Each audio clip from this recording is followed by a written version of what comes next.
Gece uzun şehir susur, küçeler danışır vicdan kusur.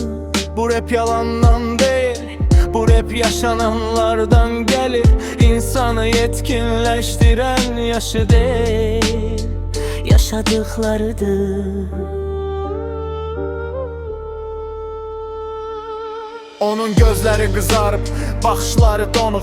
Deyirdi yaxşıyam ama içi bomboş solğun. Mən onu sevdim, o özünü itirdi. Mən hislə yaşadım, o maddə seçdi. İlk gecə amurda aprel, sonrası sükut.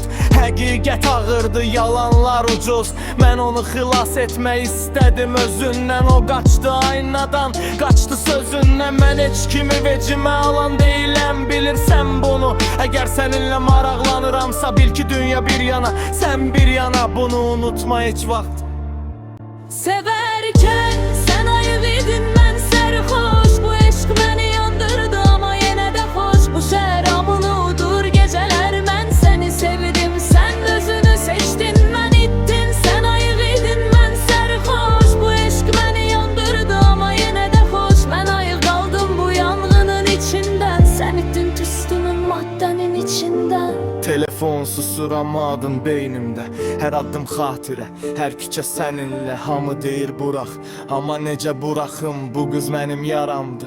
Necə sarıyım, mən ona sevgimi verdim. Təmiz o gecəni seçdi, sabahı yox, yalnız hiss.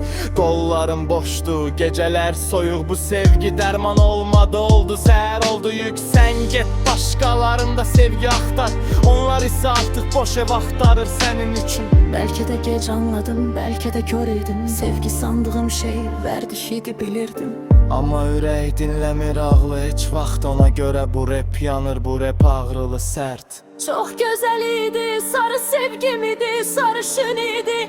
Çok güzel idi, en sevimli fahişem idi, en büyük sefimi.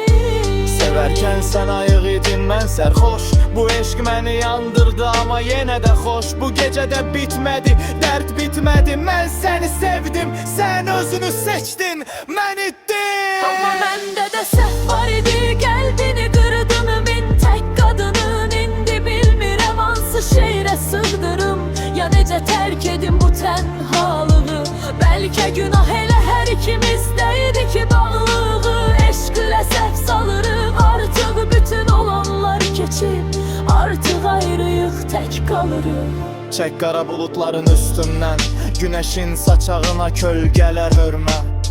Uzaqlığın bir faydası yox, inan. Son ümid çırağı sönmədən dön gəl. Yolunu çaşmağını gözləyir hər döngə. Sənlə keçən hər bir gün bədəl ömürə.